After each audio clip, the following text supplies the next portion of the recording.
بسم اللہ الرحمن الرحیم والصلاة والسلام علی رسول اللہ وعلی آلہ وصحبہ اجمعین اما بعد اعوذ باللہ من الشیطان الرجیم یکاد البرق یکاد چونکہ افعال مقاربت میں سے ہے اس لیے اس کی تفسیر کی یقرب البرق یخطف ابصارہم، قریب ہے کہ یہ بجلی ان کی نگاہوں کو اچک لے۔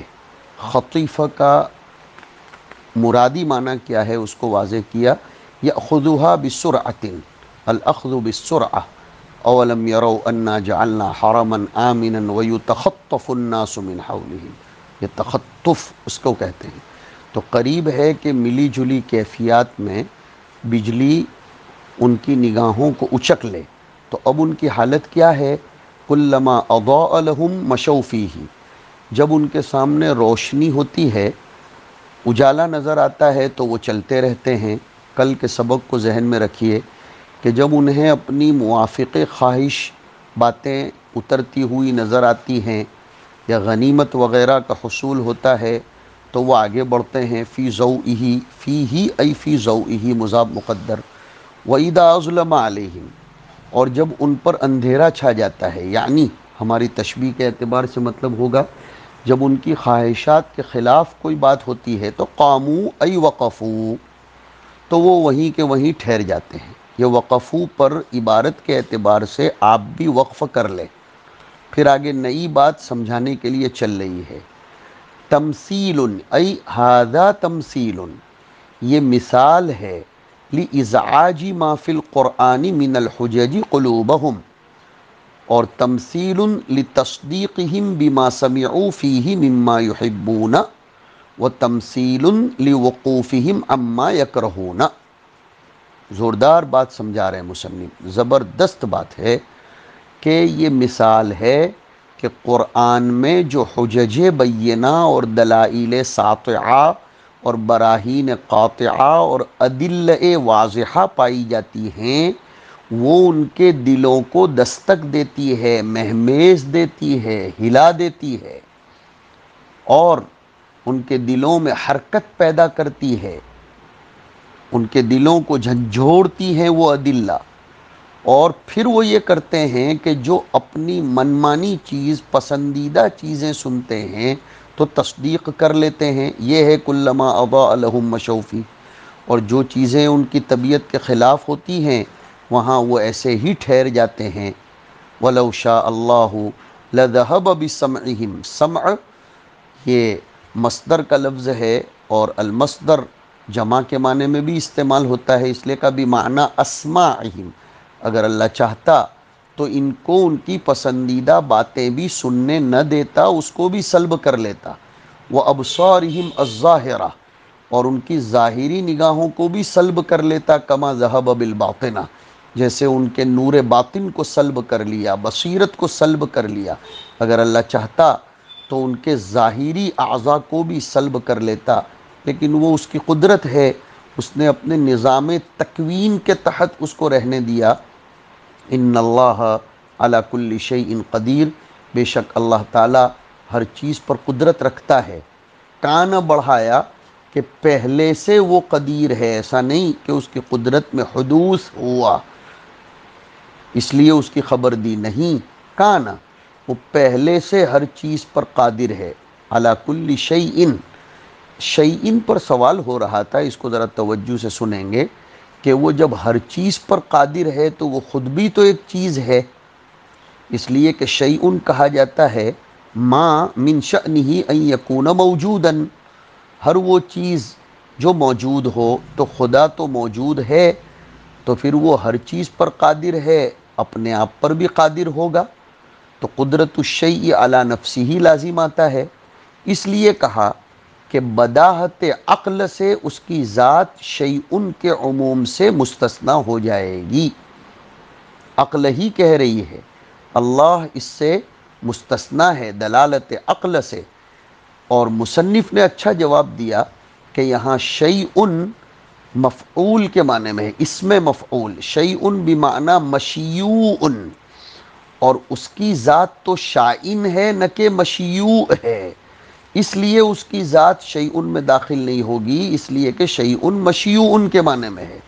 ای شاءہو، یہ ہے سمجھنے کی چیز کہ وہ ہر چیز پر یعنی ہر مشیوع پر قادر ہے، اور وہ تو شائن ہے، لہذا وہ آٹومیٹک نکل گیا۔ قدیر، وہ ہر چیز پر قادر ہے، اور وَمِنْهُ اِذْهَابُ مَا ذُكِرَ، اس کی مقدورات میں یہ چیز داخل ہے کہ وہ اوپر کی چیزوں کو سلب کر سکتا ہے، ختم کر سکتا ہے، لیکن اس کا اپنا معاملہ ہے، وہ جس چیز کو جب ختم کرنا چاہے۔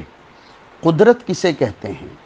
قدرت کہتے ہیں التمکن علی الشیء، یا بعضوں نے لکھا القدرت علی الجہتین المتضادتین فی زمان واحد و مکان واحد۔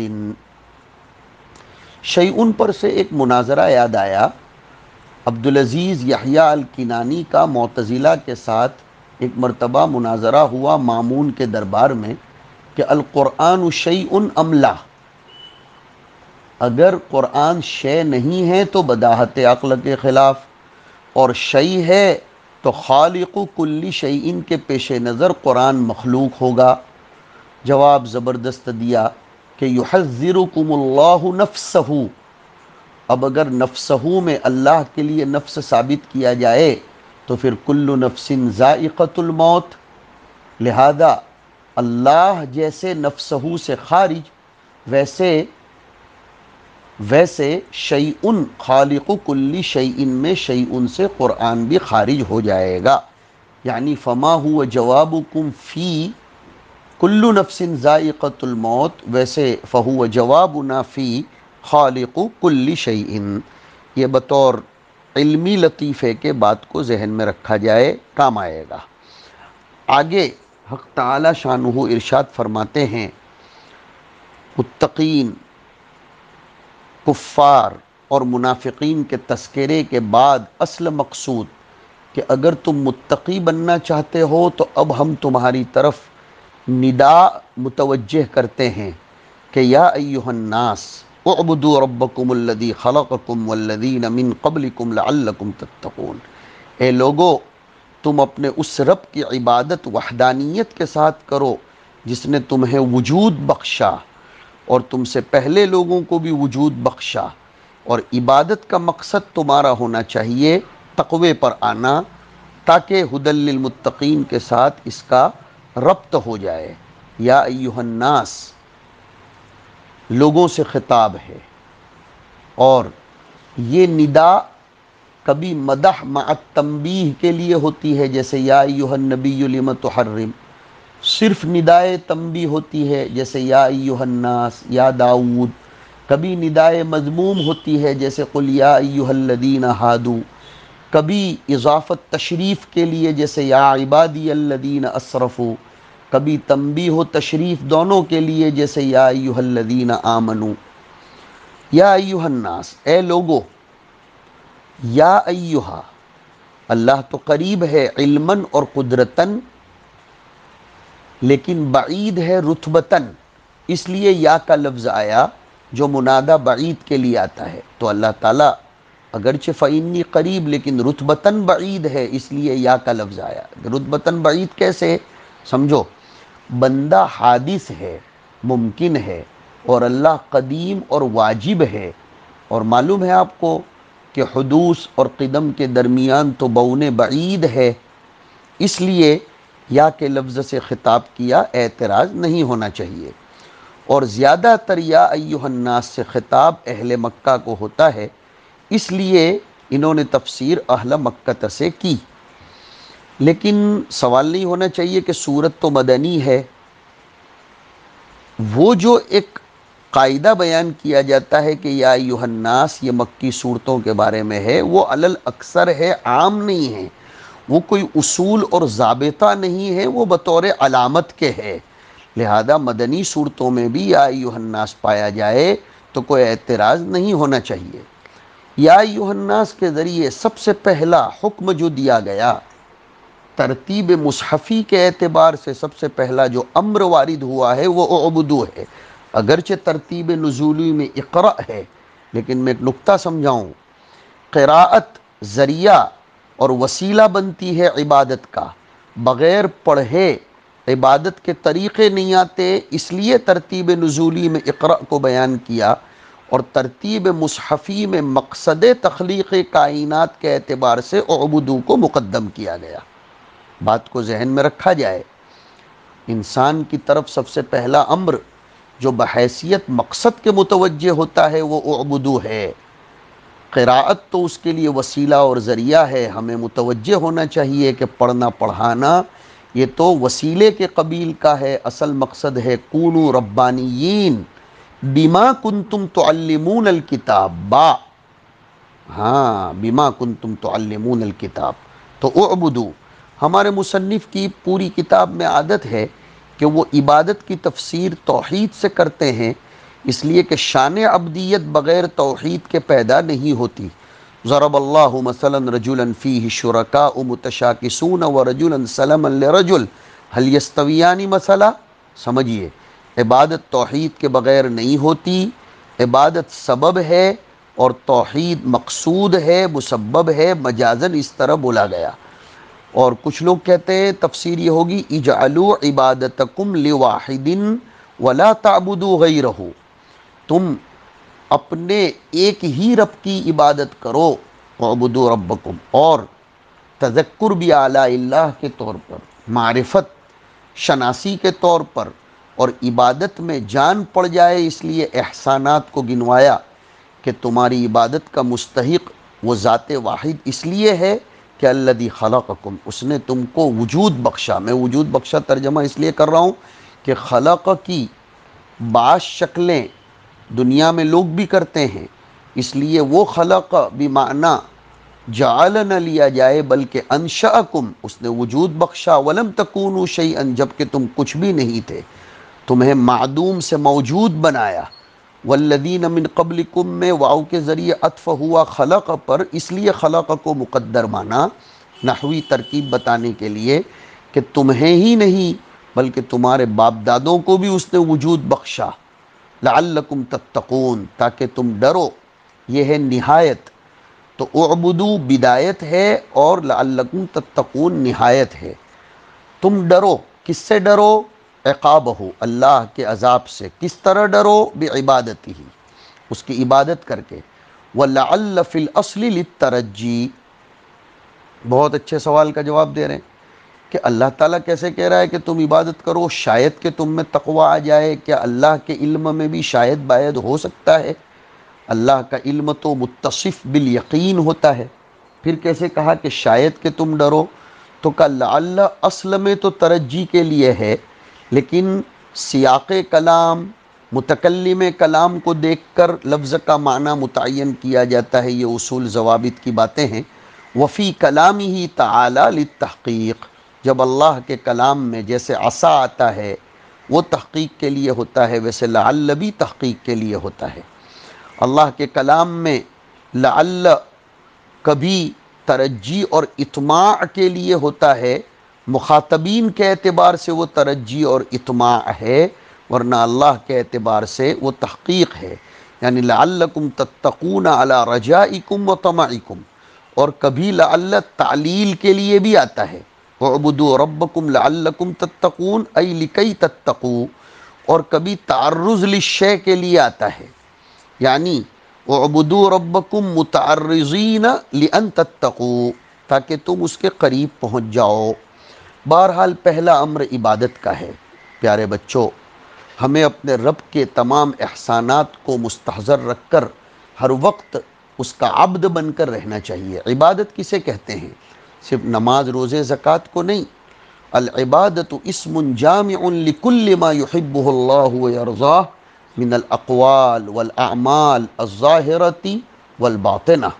عبادت کا تعلق ظاہر، باطن، اقوال، افعال، احوال سب سے ہے، اور اعبدو اللہ کے بجائے ربکم سے تدریج کی طرف اشارہ ہے، اور معرفت مربی بھی کروا دیا، اور یہ بھی بتا دیا کہ مربع کا وجود ہے تو مربی کا ہونا ضروری، اس لیے الذی خلقکم کو ذکر کیا۔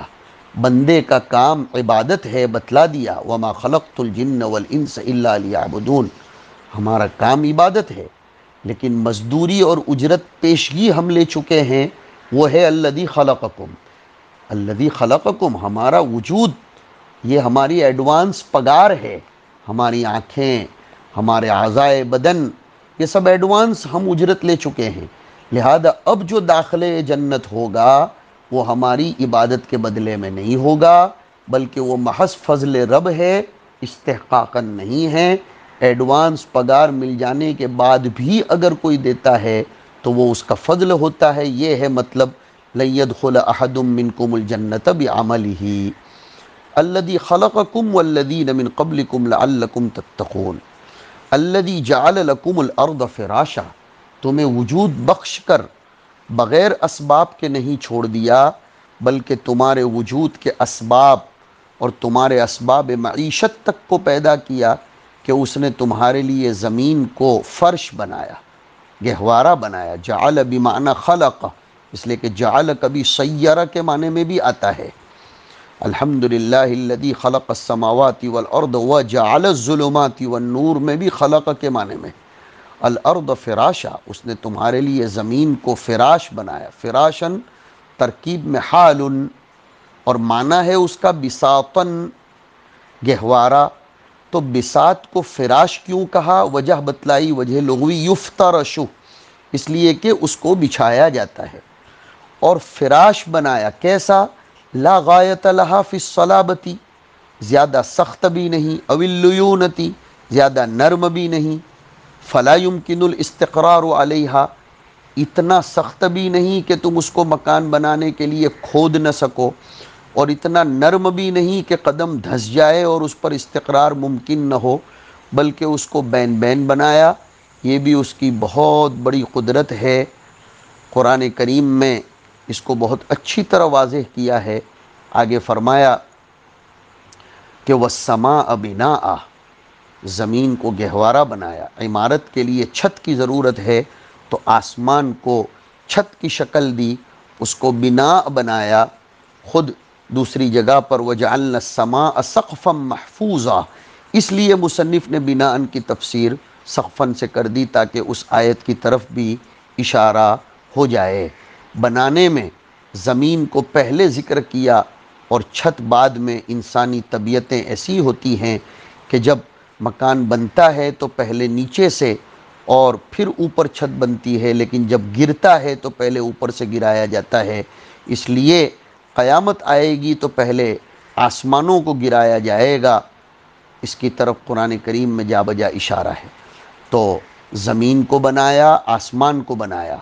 اب زمین و آسمان کو سرسبز رکھنے کے لیے اس میں تمہارے اسباب معاش، زاد و قوت کے لیے وَأَنزَلَ مِنَ السَّمَاءِ مَاءً، آسمان سے بارش کو نازل کیا، پھر بارش نازل کر کے فَأَخْرَجَ بِهِ، اس پانی کے ذریعے من الثمرات، من یہاں انواع کے لیے کہ مختلف قسم کے ثمرات تمہارے لیے نکالے، مختلف قسم کے، رزقا لکم، تمہارے رزق کے لیے، بالواسطہ بلا واسطہ، تأکلونہ، بہت سے ثمرات وہ ہیں جنہیں تم خود کھاتے ہو، اور بہت سی گھاس پھوس اس بارش کے ذریعے وہ ہے جنہیں تم اپنے دواب کو چراتے ہو، اور پھر وہ تمہارے لیے دودھ کی شکل میں، گوشت کی شکل میں رزق پیدا کرتے ہیں۔ اس لیے میں نے بالواسطہ بلا واسطہ کہا کہ رزقا لکم تأکلونہ ڈائریکٹ، اور انڈائریکٹ وتعلفونہ بہ دوابکم۔ جب اتنا سب احسان اس رب نے کیا تو اس کا تقاضا یہ ہے کہ تم اسی کے بن کر رہو۔ فلا تجعلوا للہ اندادا، اعبدوا ربکم کے مقابلے میں کہا توحید اختیار کرو، تم اپنے رب کے ساتھ کسی کو شریک مت کرو، ند کی جمع۔ وَمِنَ النَّاسِ مَن يَتَّخِذُ مِن دُونِ اللَّهِ أَندَادًا أَيْ شُرَكَاءَ فِي الْعِبَادَةِ وَأَنْتُمْ تَعْلَمُونَ أَنَّهُ الْخَالِقُ، جبکہ تمہیں یہ معلوم ہے کہ خالق وہ اکیلا ہے، لہذا عبادت اسی کی ہونی چاہیے۔ وَلَا يَخْلُقُونَ، یہ شرکا کچھ پیدا نہیں کر سکتے، اور عبادت تو اسی کی ہوتی ہے جس میں شان خالقیت ہو۔ ان الذین تعبدون من دون اللہ لن یخلقوا ذبابا، اس کو کہا ولا یکون الہا الا من یخلق، الہ تو وہی ہوتا ہے جو پیدا کرنے پر قدرت رکھتا ہو۔ زمین سے پیدا کیا اور زمین کو تمہارے لیے گہوارہ بنایا، زمین زمانے سے زیادہ قریب ہے، زمین میں نرمی بھی ہے کہ کوئی بھی کھود سکتا ہے، اور سختی بھی ہے کہ رواسی کو لیے ہوئے ہے، وَجَعَلْنَا فِي الْأَرْضِ رَوَاسِيَ أَن تَمِيدَ بِهِمْ۔ باقی باتیں انشاءاللہ آئندہ نشست میں، وصلی اللہ علیہ